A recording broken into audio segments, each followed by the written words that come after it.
Hello, I'm going to talk about spiritual receptivity, and I'm calling this opening the door to the unknown. And I'm going to start with a few stories of a telepathic nature. So telepathy, I understand, is to do with the transferring of information from one mind to another, but not through the usual forms of media.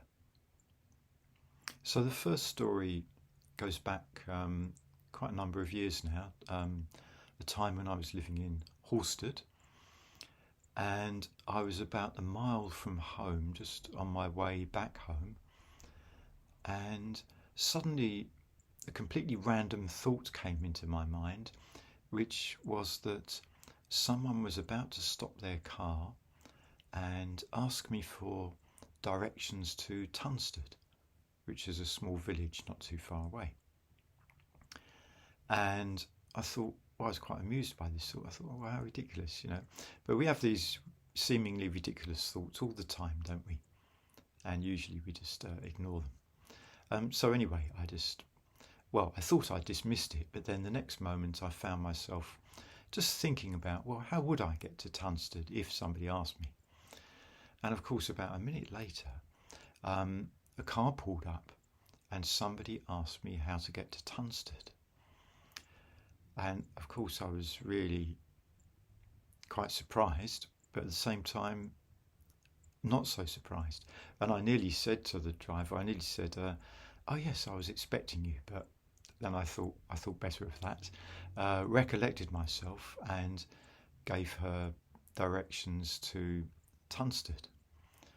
So I just thought, what an interesting experience, really. You know, how did I know that was about to happen? Well, in a way, I didn't even know for sure it was about to happen, but I'd had the thought. Something had got through to me on some level, you could say. A similar incident I had, around about a similar time, when I was walking on a footpath not far from home, and the footpath was just coming out of a field into a more narrow place, trees and hedgerows on either side. And the thought came to my mind that, just behind this hedgerow on my right, there's a deer. But at the same time I thought, well, how can I possibly know that? You know, it's probably just one of these random, seemingly crazy thoughts that we have all the time.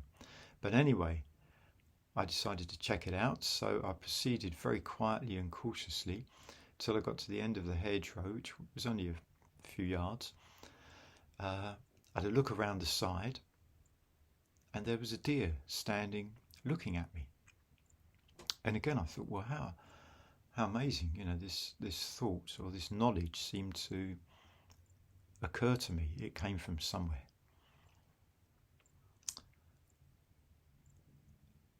The next story I'm going to tell involves some other people, and this is a true story. It's about two friends who both practiced meditation, and they both lived in the same town, but then one of them moved away up north, and the other one stayed in the south. They were good friends and they kept in contact. And one evening the friend in the south did Bodhivajra practice and put his good friend in the second stage, proceeded through the meditation. Then after he'd finished, his phone went, and it was his friend in the north. And his friend in the north said, "Did you just do the Bodhivajra practice?" And he said, "Yeah, I did." And his friend said, "And did you put me in the second stage?" And his friend said, "Yes, I did."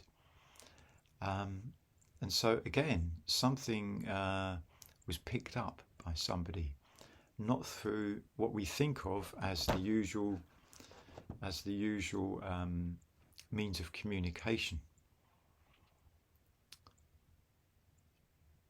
And I think that shows, well, not just the power of metabhavana practice or even the power of the person doing the practice, but it also shows the receptivity of the person who picked it up. I think things are being transmitted all the time, we could say, but mostly we don't pick things up because, well, we could say the airwaves are too busy. We can't possibly pick up all these things which are going on. But in this particular case, something was picked up. There was a strong degree of receptivity there. I think we could say that truth is speaking to us all of the time. Truth is there, isn't it? It's available to us all the time. So we could say that truth is transmitting all the time, but whether we pick that up or not depends on our receiving ability, depends on our antennae, depends if we're receptive. Another story involves the great Tibetan practitioner Milarepa, who was living in one part of Tibet, and in another part of Tibet, a long way away, a long journey away, was someone called Gampopa. And Gampopa, although he was a doctor, he'd not managed to save his wife and children from an illness, an epidemic. So they'd all died. And he decided to give up his worldly life and find a teacher and practice the Dharma. And he'd heard the name Milarepa, and he'd set out on a journey, which was a very long and arduous journey. Might have been weeks or maybe even months it took him to get there. And he just had heard the name Milarepa, didn't really know anything much about him, but he was completely dedicated in that towards that end of reaching this teacher, Milarepa. Meanwhile, Milarepa, at the other end of Tibet, knew somehow that this person who had been a doctor, or was a doctor, was making the journey to see him. And he also foresaw that Gampopa would become one of his main disciples, which turned out to be the case. And due to his other psychic powers, not just telepathy, he managed to assist Gampopa on his journey. So again, things happening of a telepathic nature, a kind of transference of, well, not so much a transference of information, but a being in tune with reality, in tune with something which is going on a different level to our ordinary experience, you could say. Our ordinary day-to-day mundane experience. But we do experience, we do go through different realms of experience all of the time, I think. We have times when perhaps we are more receptive and our minds are clearer, and perhaps we notice things that we don't normally notice. And we also have the dream world of experience, where things appear to us in dreams or things happen in dreams. And often these can seem just quite random and not particularly important, but other times they can seem very, very significant. And we have our experience during meditation, and we have our realm of experience outside of meditation. Sometimes those realms can seem very different, sometimes they can seem not so separate actually. Meditation and ordinary life, not so separate always. But coming back to the dream experience, I want to mention a very strong dream experience I had a long time ago. Probably within the last 10 years, I can't quite remember when it was. And these dreams came about, I'm sure, because I had done some particular reconnecting. I've been reconnecting with Dada Rinpoche, who actually is on the shrine just behind me there, the photograph of him. And I reread both books that I have about Dada Rinpoche, which as far as I know are the only books written about him. I reread those two books, and I watched again some video footage of him talking and teaching.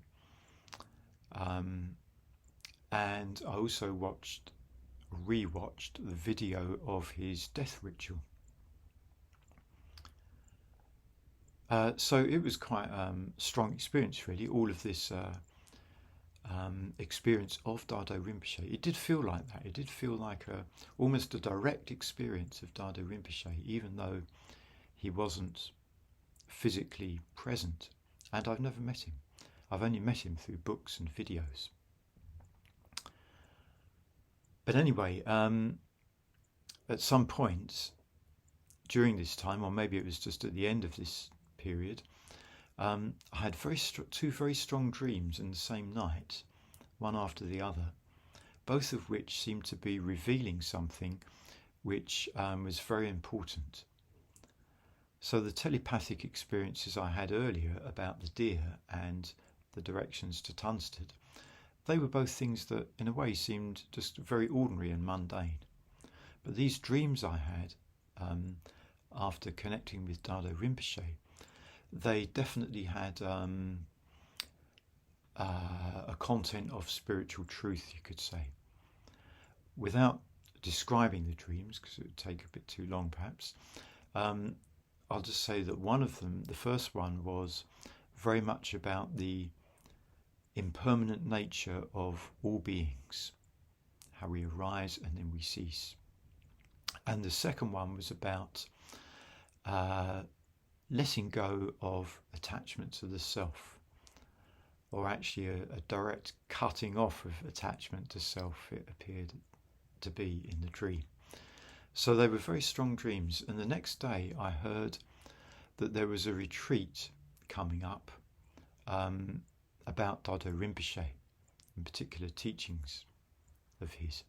So I took the dreams and the reading I've been doing as a kind of auspicious sign, really, and so I booked on that retreat and went on that retreat. So things can appear to us in dreams in different sorts of ways. We don't just find the Dharma through reading.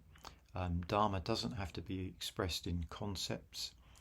It can come through many different forms of media, I think. And another realm of experience which we encounter if we're practitioners is the realm of experience of ritual and devotion.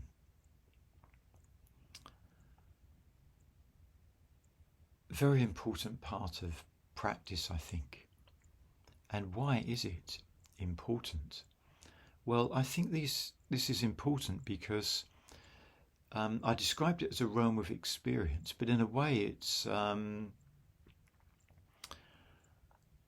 it's a realm of experience which leads us towards enlightenment. We can almost say that it's the realm of enlightenment, or the realm of awakening, which we're experiencing to some extent at least. If we're really open in the situation of ritual and devotion, then we can get a taste of awakening or enlightenment. When we do puja, it's like our journey to enlightenment, or not just our personal journey, but the universal journey to enlightenment, we could say, of all beings, going through various stages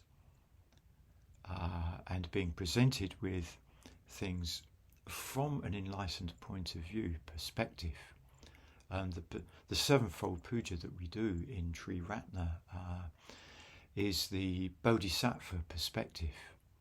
This is how a Bodhisattva practices. This is how a Bodhisattva awakens. And this is something that we participate in when we do puja.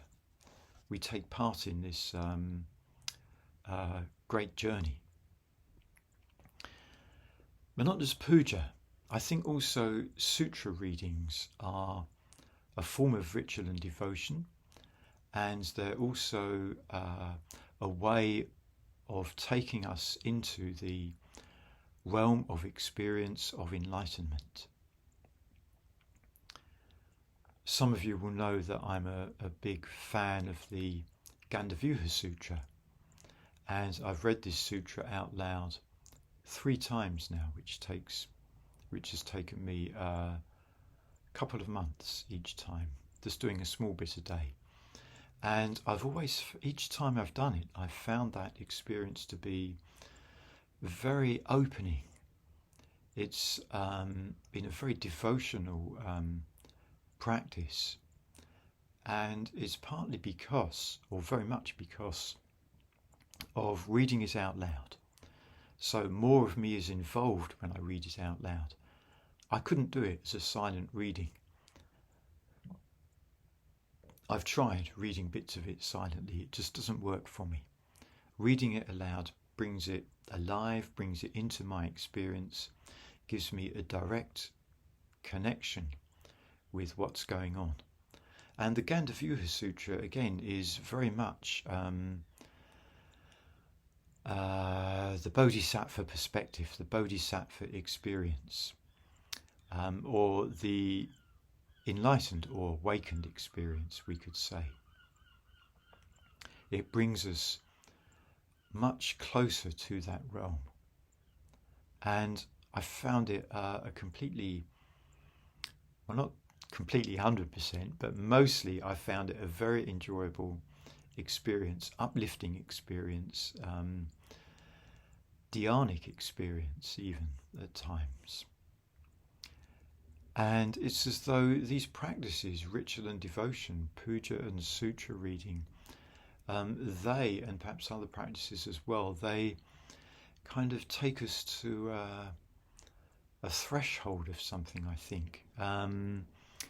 Or maybe we could describe this as being like a transcendental foyer, or a sort of entranceway. You know, when we do these practices, we've gone as far as getting to the foyer, or the entranceway to enlightenment or awakening.